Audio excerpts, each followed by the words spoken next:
the heck? I am here to admit, I will raise my hand and say where Brandon was wrong on the New Orleans Saints right here. I picked them to win 3 games this year. They have 2 wins. I Um, picked them, I think, to win only 5. and Derek Carr is currently the MVP of the National Football League, and I don't think anybody could debate that. You could debate Baker Mayfield, I'd listen, but I mean, Derek Carr is playing at an MVP type level, and Clint Kubiak is probably going to be the head coach of the Chicago Bears next year. I'll get to them in a little bit, and that poor offensive philosophy. But how about Tampa? Right, Tampa pulls off the upset against Detroit. What the hell has happened to the Lions? I can't figure that out either.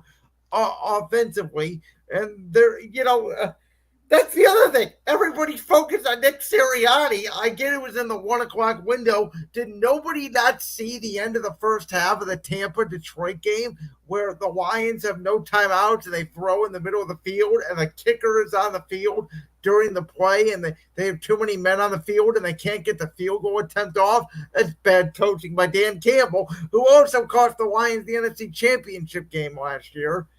Yep. I mean, I don't know. And then you got Atlanta, who, let's face it, they haven't looked great, but they're 1-1, and they're probably going to get better throughout the year. And then I'm sorry, Andy Dalton, I think, is going to make the Panthers a lively dog against Carolina. I mean, I'm serious. If you watch the Panthers, there are guys open. Bryce Young just can't get him the ball because he can't see. The Carolina Panthers are a total dumpster fire. They are, but I'm telling you, man, I think Andy Dalton's going to make him not great, but I think he's going to make him better. Do you remember how he played last year? I think it was week 3. Didn't they beat somebody with Andy Dalton? I don't remember. Since David Tepper has taken over, he has run that franchise into the ground. Like, I think they've had 7 different head coaches during his tenure as the owner in Carolina, if I'm not mistaken. I don't get it.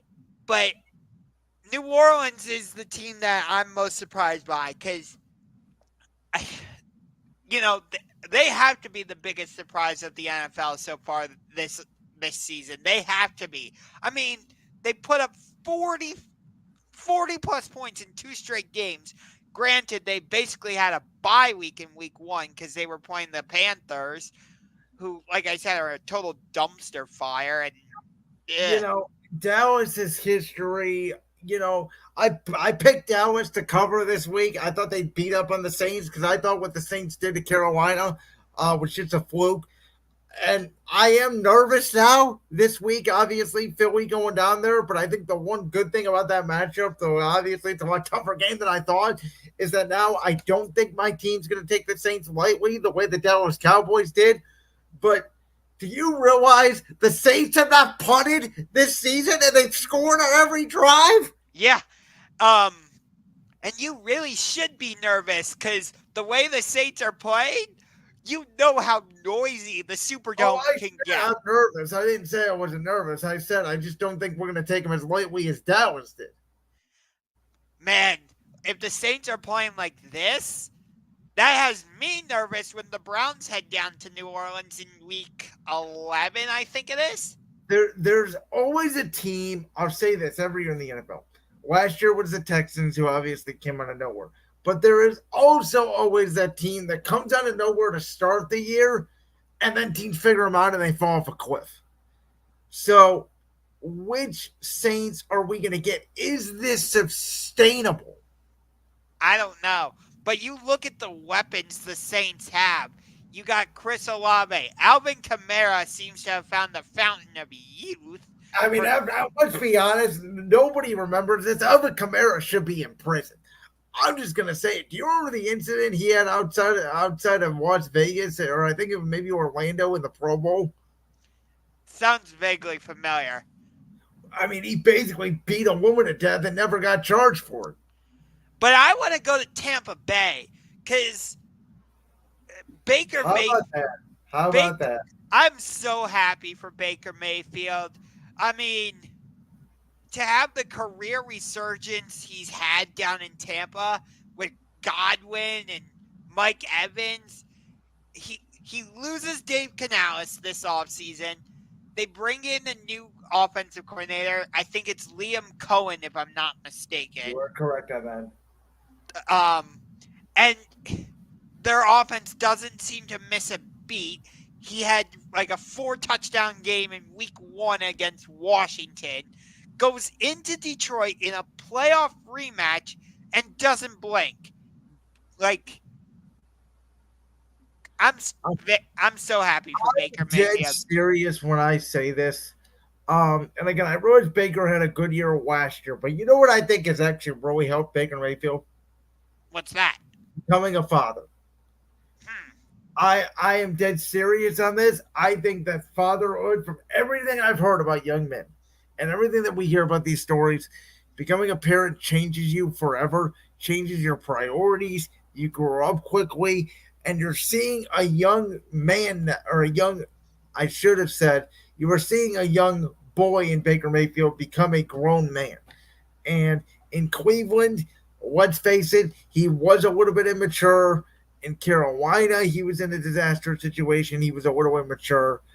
Goes to the Rams and get humbled. Now he's in a right situation with Tampa. He's found a good footing.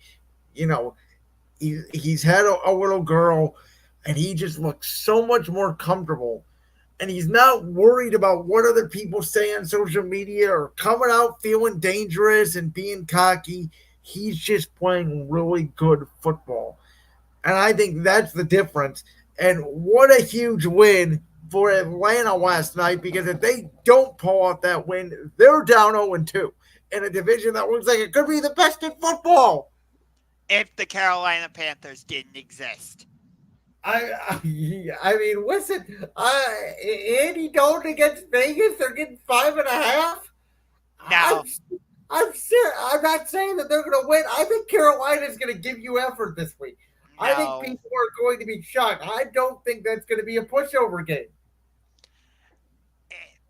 If you're playing the Panthers, I'm sorry, it's basically a built-in bye week. Listen, Dave Canales has. I'm going to defend Dave Canales for 1 second. If he's going to work in the NFL, we got to see effort. And I think those players have just given up on Bryce Young. I think you're going to get a different Panther team this week. Again, I'm not saying for the whole season. I just think this week. I think, like I said, I think David Tepper has run that team into the ground. I don't know how he is still an owner, but he hasn't done anything like Dan Snyder or anything like that, so they're not going to try and push him out. But you go through 7 different head coaches. You basically trade everything for Bryce Young. Now you're benching him. Like, who did Bryce Young have to throw to? Adam Thielen's already, he's got to be in his high 40s, something like that. No, he's in his mid-30s. Oh, He's in 32, 33. They got that kid out of Ole Miss they drafted. They have Deontay Johnson. They just haven't gotten him the ball. So we'll see if Dalton can do that this week. Okay, so Malik Willis ran all over the Indianapolis Colts, him and Josh Jacobs. The Las Vegas Raiders pulled off an incredible upset at the Baltimore Ravens. Atlanta, obviously, last night against Philly, there was a lot more upsets. Aaron Rodgers almost lost to Will Levis, and it wasn't for Will Levis being Will Levis. The Jets probably should have lost. There was a lot going on in week 2. Everybody except for 4 teams covered. Josh, what was the biggest upset? What was the biggest shock for you? I got to say the Ravens losing at home against the Raiders. Because we all thought, okay, you played Kansas City tough. You still look like you're a powerful team. You're coming home. You're playing the Raiders, Gardner Minshew, yada, yada, yada. You should run all over them. And they didn't. The Raiders managed to come back, win that game, and we have questions about Lamar Jackson again. And I'm like, why did you bring Derrick Henry here if you're not going to use him? It Yeah, the whole game plan didn't make sense. I agree with you. It was Baltimore. The way they obviously blew that lead, they're just like Philadelphia in a way. They get a lead with 2 minutes left and they can't hang on to it. I will say I was very disappointed in the Indianapolis Colts, who I think just thought that they were going to stop the run game and Malik Willis couldn't throw, and that was going to be the end of the game because they didn't show up. I think again they thought it was going to be like playing the Panthers and get a mini bye and get out of there. Now they're 0-2. Obviously, what the Saints did to Dallas was mind numbing to think about. I mean, that game was over 8 minutes into the game. Um, but this to me, especially when they're winning the whole game and you're playing Gardner Minshew, who, by the way, beat them last year when he was a member of the Colts in Baltimore. That is true, yeah. Um, yeah, I don't know what's up with the Ravens, and now I've heard people saying, "Oh, the Ravens should fire John Harbaugh." I don't know about. Remember there was talk about that 10 years ago when he didn't get into the playoffs and they were still with Flacco. Then they got Lamar Jackson and history changed. Um, I think, and we're going to talk about our top 5 games of the week here in 1 second. That Baltimore Dallas game to me, I'm not betting it. I'm not touching it. I don't know which way it's going to go. You have a team that got embarrassed on pretty much national television. It was the most watched game in the 1 o'clock window because Tom Brady was on the call down there in Big D.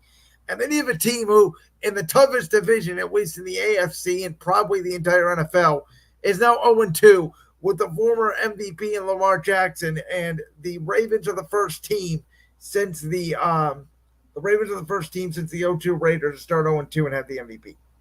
Yeah. Um. So, yeah, that's definitely a very interesting game.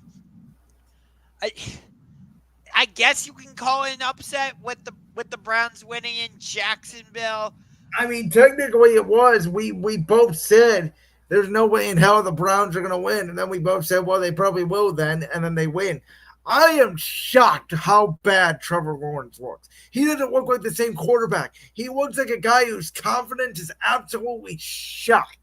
Which I don't get because he just got a huge contract from the Jaguars, and you got good weapons: Christian Kirk, Gabe Davis, Zay Jones, Evan Ingram, Travis Etienne. Though I will say this, the Browns tried to give that game away. I mean, the second half was awful. Deshaun Watson had a very good first half. The second half, I don't know what they were doing. And if it wasn't for that safety, you can make an argument. Is that the difference in the game? Granted, I didn't get to watch most of the game because I was down at Progressive Field for the game between the Tampa Bay Rays and the Cleveland Guardians on Sunday afternoon. No guards, baby. Yes. They got a huge game tonight against the Minnesota Twins, speaking of which. Very Minnesota. But nonetheless, though, even though Deshaun played better, I guess, against Jacksonville overall, it doesn't change my opinion about him at all.